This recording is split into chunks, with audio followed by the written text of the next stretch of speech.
When everything around you is collapsing, can you rely on your enemies to survive? Summary of the book Death Troopers by Joe Schreiber. Part 1. The Crushing Darkness.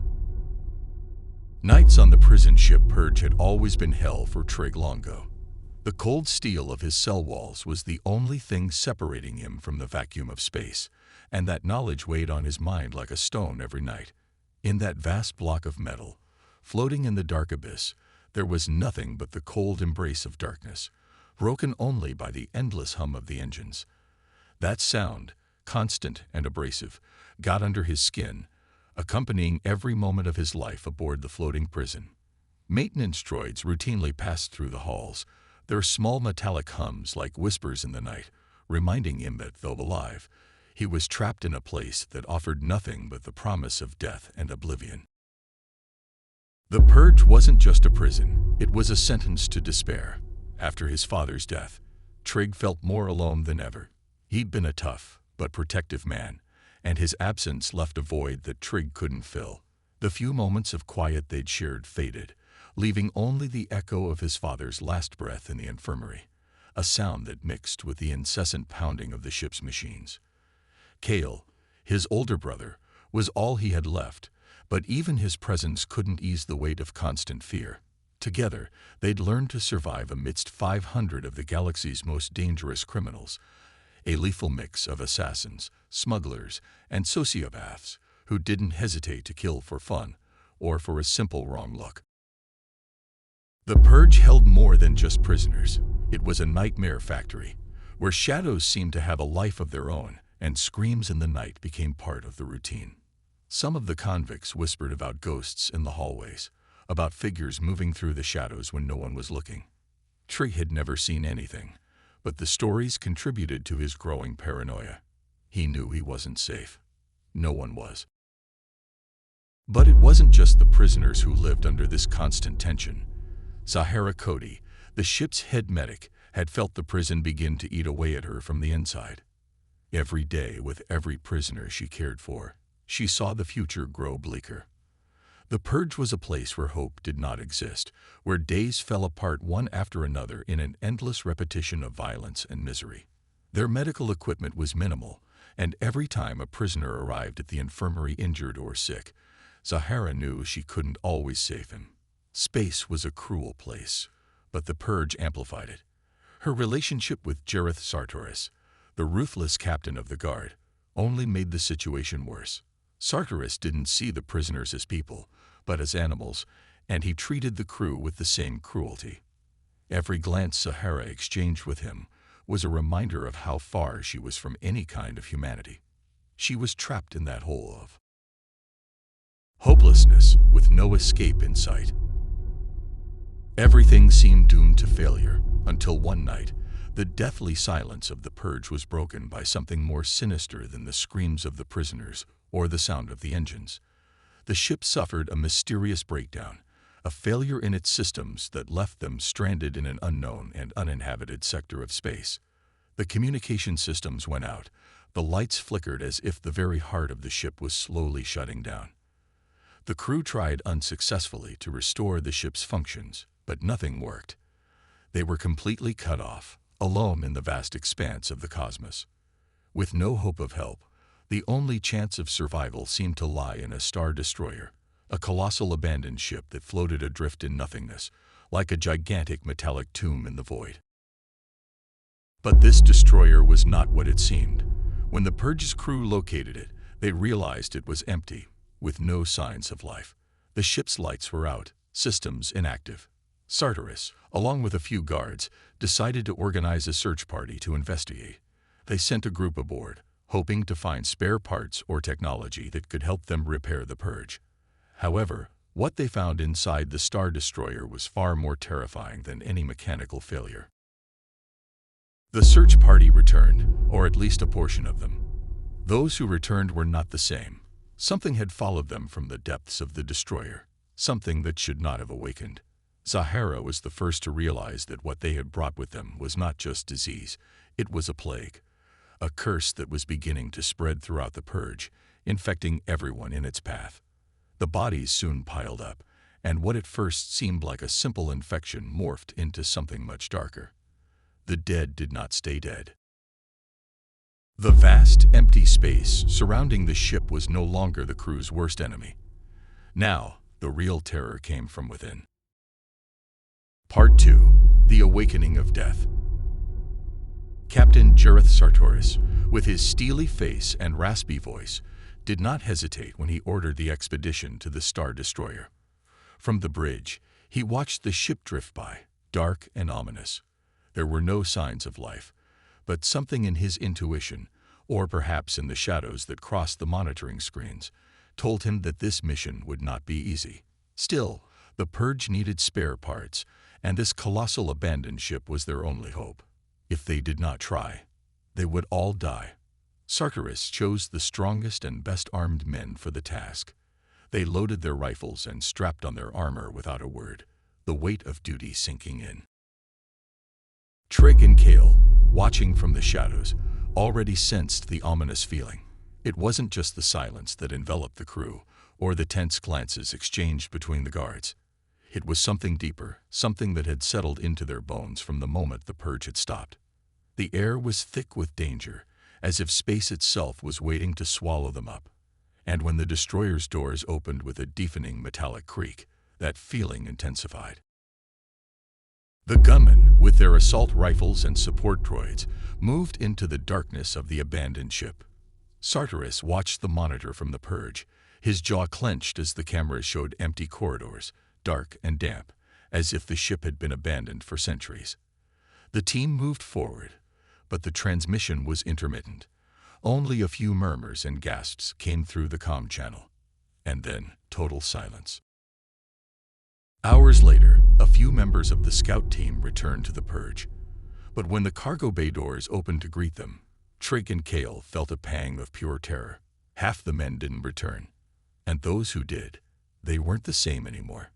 Their eyes dull, their skin pale and sweaty, their movements clumsy.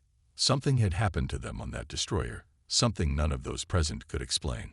Sartoris was the first to notice that one of the men had his hand covered in dried blood, his fingers curled into a claw, but the soldier didn't seem to be aware of it.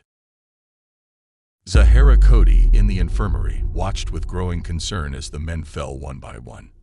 At first it seemed like a simple fever, but soon the skin of the infected began to crack, their bodies convulsing in uncontrollable spasms. Monitors showed their vital signs slowly fading away until, one by one, they died. But the real horror wasn't the death. It was what came next. Zahara witnessed the unthinkable. The bodies rose. They were no longer human, their eyes hollow and their rotting bodies reanimated by an inexplicable force. The invisible plague the men had brought back from the destroyer didn't just kill, it gave life to the dead. The first screams began in the infirmary.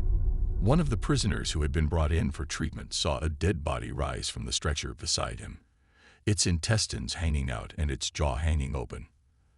The scream of terror echoed through the halls, and soon other screams followed, as more and more corpses began to rise, hungry, merciless. The dead were no longer human beings, they were wild creatures, driven only by a primal hunger that could not be sated. Within hours, what had begun as a simple rescue mission turned into a biological nightmare. One after another, the Purge's prisoners and crew fell. Some died from the plague, others at the hands of those who had once been their comrades. Chaos erupted in every corner of the ship. The infected dragged their mangled bodies through the halls, banging on cell doors, searching for more victims. The clanking sounds of staggering footsteps and inhuman grunts echoed through the empty corridors. Trig and Kale barricaded themselves in their cell, their hearts racing as chaos raged outside the metal walls. The screams of the prisoners being attacked by the creatures echoed in their ears, and though they were safe, they knew it was only a matter of time before the creatures reached them. The fear was palpable, like a cold hand squeezing their chests. Unable to move or breathe. Through the bars, Trig saw shadows moving, shadows of what were once humans, now turned into monsters. Zahara, trapped in the infirmary, watched helplessly as the dead continued to rise, more and more by the minute. The infirmary doors shook with the pounding of the infected, and the sound of nails scraping against metal filled the small room. There was no escape, no salvation. The Purge had become a floating tomb, and the dead owned it. The creatures, revived by a disease no one understood, hunted without mercy, without thought, driven only by insatiable hunger. No one was safe, not the guards, not the prisoners, not even those who had managed to escape at the beginning. Surviving was the only thing that mattered. But with each passing minute, the hope of escaping this hell faded more and more. Part 3. The Hunt for the Dead. The horror unfolds with terrifying speed. The halls of the prison ship Purge have been transformed into a living hell, a labyrinth of shadows and blood where the undead hunt the few who still breathe. Corpses, now reanimated and thirsty for flesh, roam the corridors, banging on the doors with tremendous force, while the few survivors fight to stay alive. What were once prisoners and guards have now become monsters that know no mercy, feel no pain, and have only one goal: to devour the living. Zahara Cody, the head medic, finds herself in an impossible situation. She has lost many of her patients and colleagues, and despair has taken hold. However, the instinct for survival is stronger than fear. Despite her deep contempt for Jareth Sartoris, the brutal captain of the guard, she is forced to ally herself with him. The situation is too dire to sustain enmities. Sartoris, who had always treated the prisoners like dirt and his team with indifference, now faces the same fate. His toughness, once a cause of hatred, becomes an invaluable asset. Together, Zahara and Sartoris form a fragile team with brothers Trig and Kale Longo, two prisoners also struggling to survive amidst the chaos. Fear is present in every breath, but each of them knows that the only way out alive is by working together. The Purge is no longer simply a prison. It is a battlefield between the living and the dead. Each door they open in their desperate escape only reveals more reanimated bodies, more horrors that defy all logic. The creatures that were once her companions don't just walk. They run, they lunge with inhuman ferocity, their guttural screams reverberating off the ship's metal walls. As they escape, Zahara and the others discover something even more disturbing. The infection that has unleashed hell on board was no accident. This is no simple virus or plague. What they brought back from the Star Destroyer was far worse. The fragments of data and incomplete records that Zahara manages to decipher reveal the truth. The infection is part of an Imperial biological experiment, a weapon designed to kill and revive.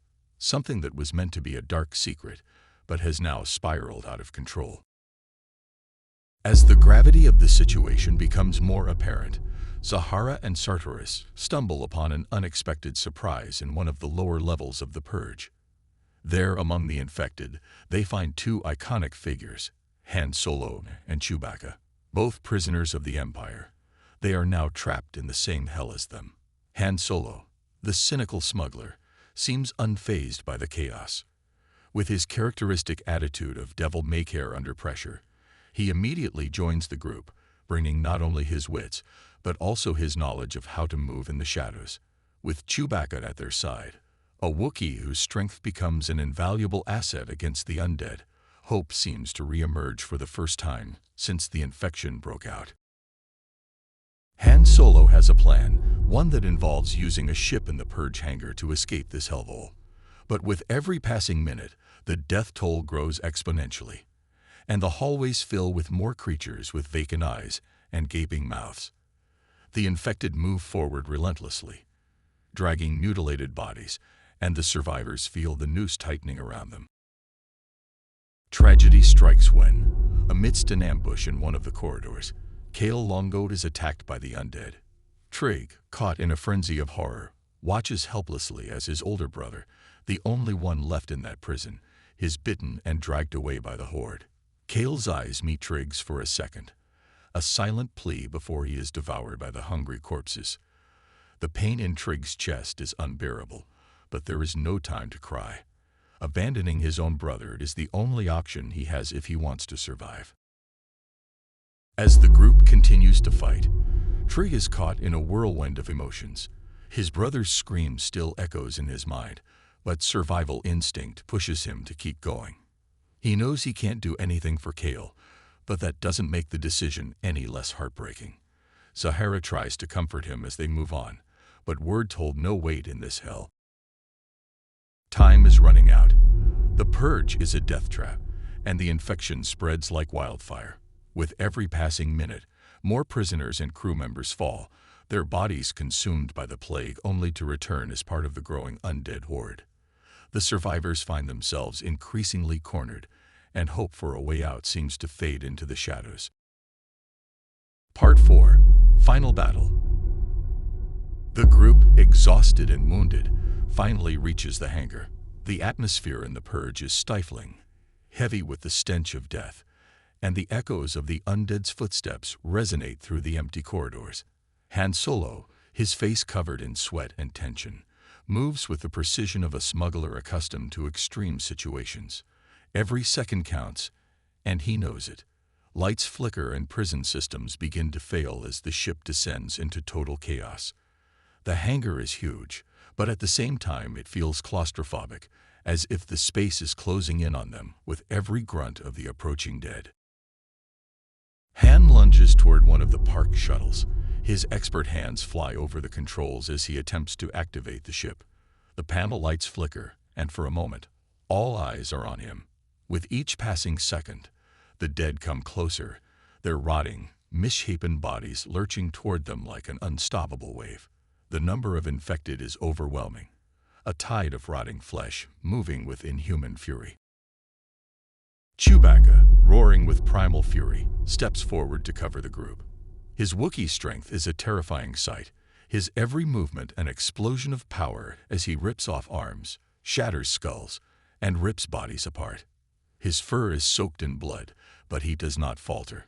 The monstrous Wookiee cuts a path through the horde, tossing reanimated bodies aside like ragdolls.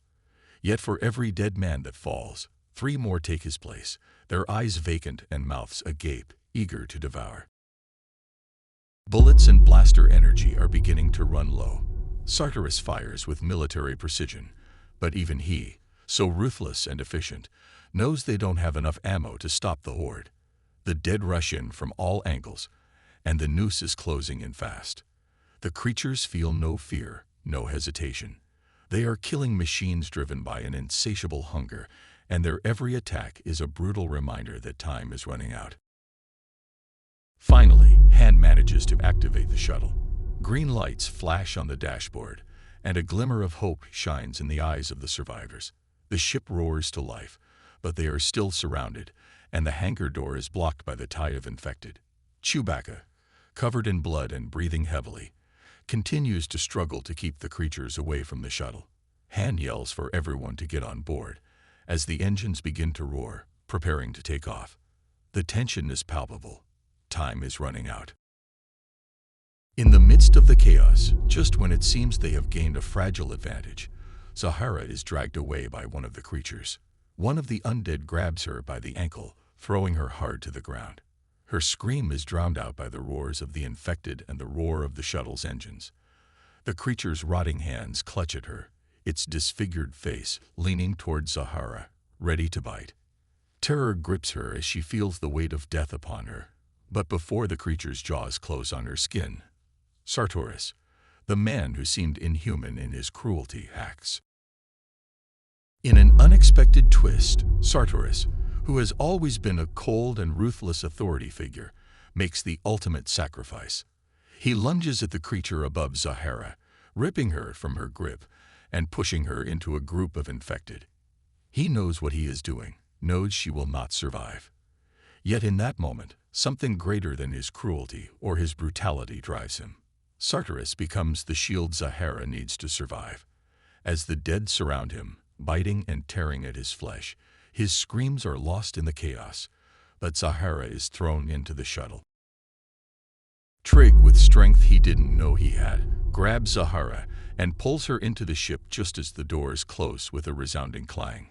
Han activates the controls, and the shuttle begins to rise, its engines roaring as the undead desperately throw themselves at the hull, beating with their bloody, rotting hands.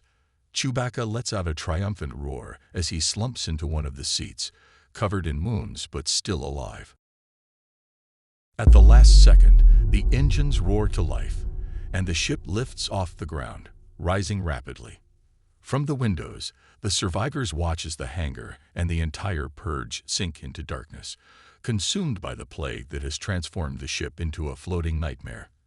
As the shuttle pulls away, the Purge's lights flicker for the last time, and the vast abyss of space swallows up what's left of the prison.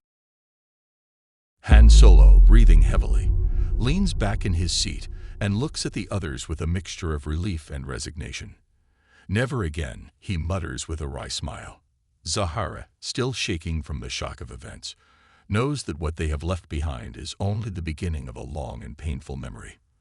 The hell of the Purge is behind them, but the horrors they faced will remain with them forever. Part 5. Fleeing from Hell. As the shuttle pulls away from the Purge, consumed by flames and darkness, the vast, desolate outer space unfolds before the survivors' eyes.